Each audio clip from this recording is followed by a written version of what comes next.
Lectura del libro del profeta Isaías.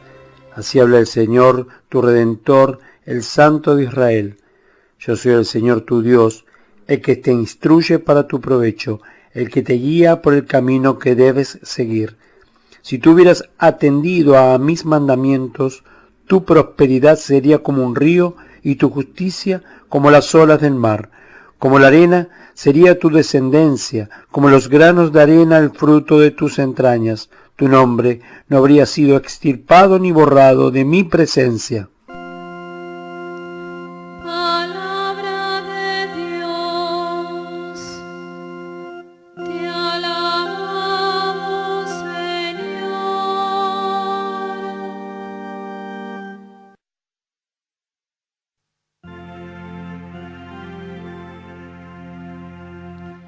Aleluya, aleluya, aleluya,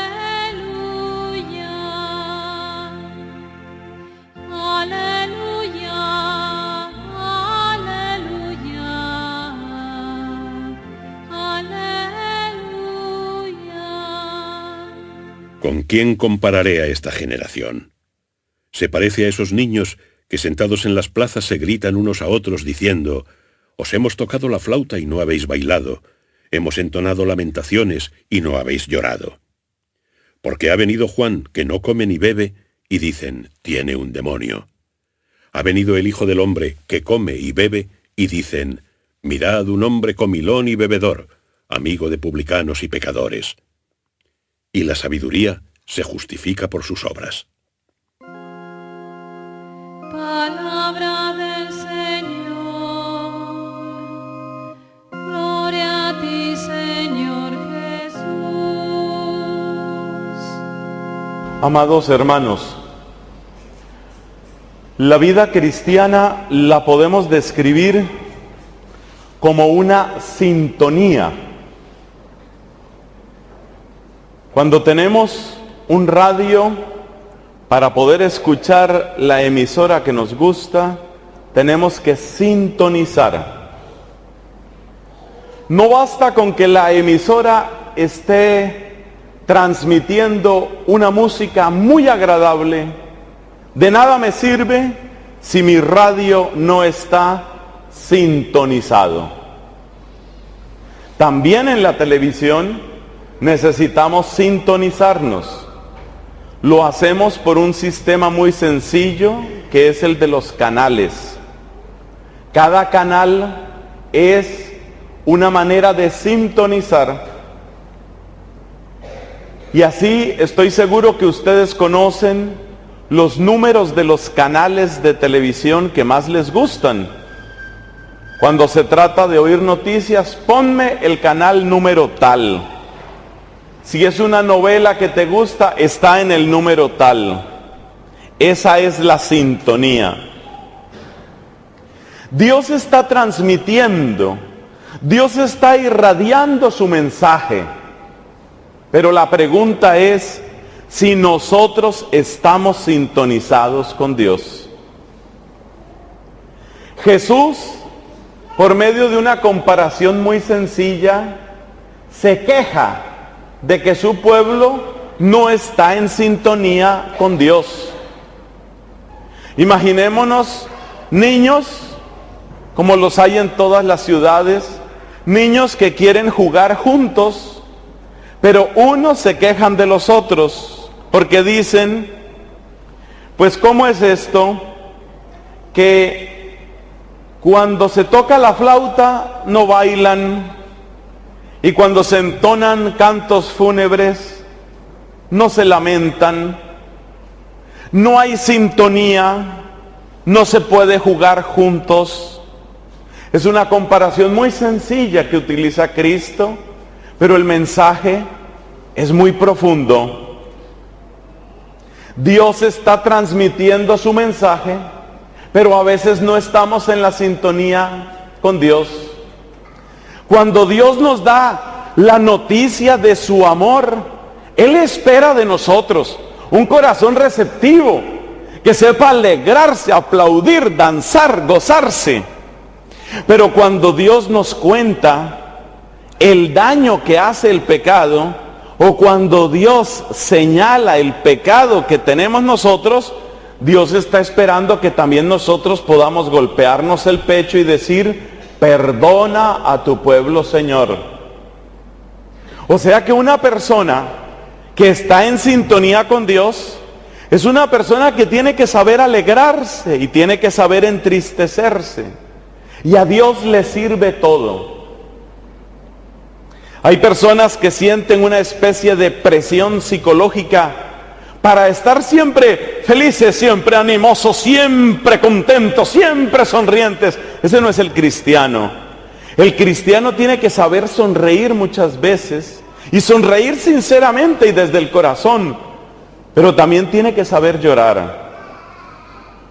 Cuando pensamos en los ataques que sufre la familia en todo el mundo, cuando pensamos en los niños que mueren por enfermedades que se hubieran podido evitar, cuando pensamos en tantas personas que pierden la fe, cuando pensamos en tantos ancianos en su soledad, esos no son motivos para morirse de alegría, sino más bien para reflexionar, para orar y para llorar.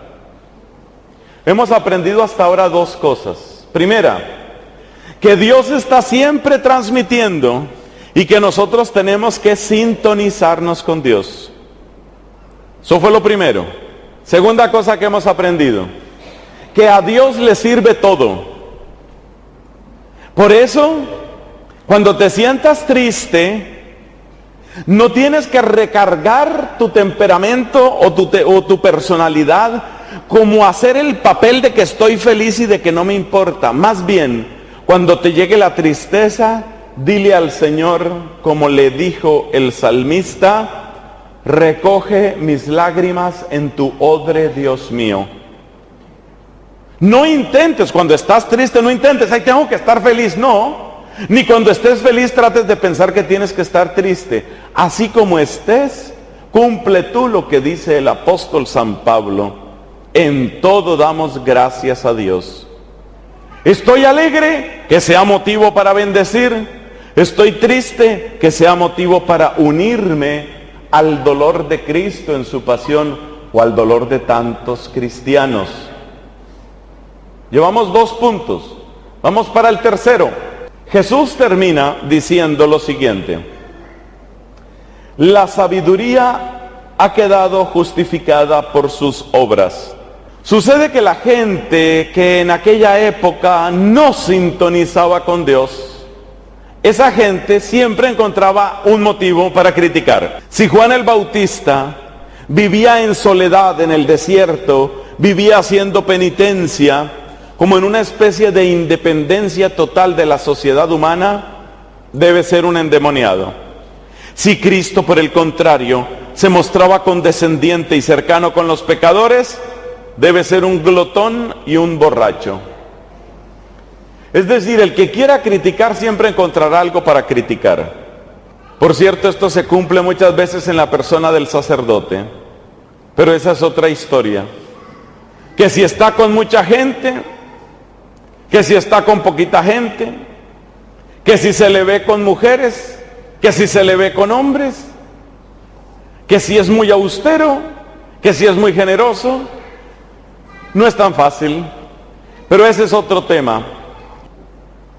La gente criticaba a Juan Bautista, un endemoniado, decían, pero en verdad un endemoniado podía predicar con tanta humildad, con tanta pureza, con tanta sinceridad, con tanta constancia, hasta llegar al martirio. La acusación de endemoniado es una acusación que cae por tierra, porque cuando uno mira los hechos, cuando uno mira la vida de Juan, se da cuenta que esa acusación no tiene ningún soporte. Es decir, en la vida misma, en la realidad misma, encontramos la respuesta. Podemos leer la presencia y la acción de Dios. Se dice de Cristo, o le criticaban a Cristo, glotón y borracho, Pero si se encuentra alguna embriaguez en Cristo, es solamente la embriaguez de su amor, de su misericordia. Como decía Santa Catalina de Siena, pareces un loco, loco de amor por nosotros. ¿Y qué glotón será este que parece tener únicamente hambre de nuestra salvación?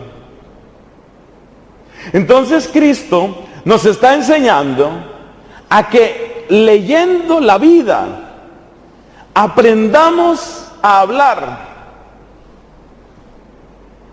que la lectura de la vida te enseñe a hablar.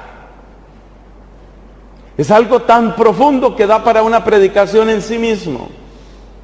Aprende a callar hasta que hayas aprendido a leer, hasta que hayas aprendido a hablar.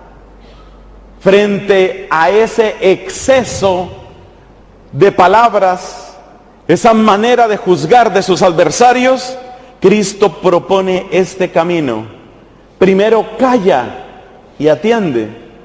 Primero mira y lee. Primero descubre la verdad y luego pronuncia la verdad. Es un llamado muy interesante, un llamado de sobriedad que necesitamos, porque muchas veces conectamos primero la lengua y luego el cerebro. Jesús nos dice, primero descubre la verdad y luego te atreverás a hablar.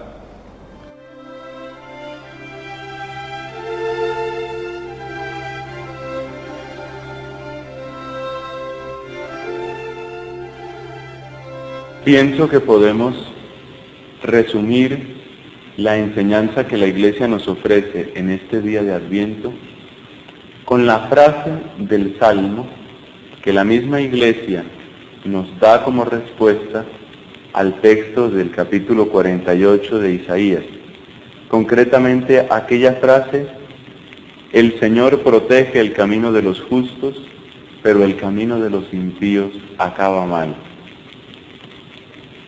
Se nos habla en esta sencilla frase de que hay algún margen de libertad y de escogencia para el ser humano.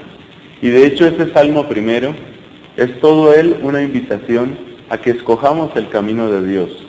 Y así se realza la libertad de la criatura humana. Pero por otra parte, en esa doble escogencia, el hombre también está jugándose si se arriesga por su cuenta al camino de los impíos, en el que no cuenta con protección alguna, o se arriesga, porque también ese es un riesgo, por el camino de Dios, en el que encuentra su protector. Son dos sendas y cualquiera de las dos puede escogerse, pero si se toma el camino de Dios, Dios protege. Si se toma el camino del mal, el camino del impío, ahí no hay quien proteja. Y por lo tanto, la criatura que ha sido hecha por Dios, se queda sin su sustento, se queda sin su base y finalmente se desmorona. No es tanto que Dios persiga al malvado, no es tanto que Dios esté afanado en castigar al que no le hace caso. Es simplemente que el hombre, separado de su fuente, separado de su creador, se desmorona por su propio peso, se deshace, se disuelve, y esa disolución y ese deshacerse, ese es el mal.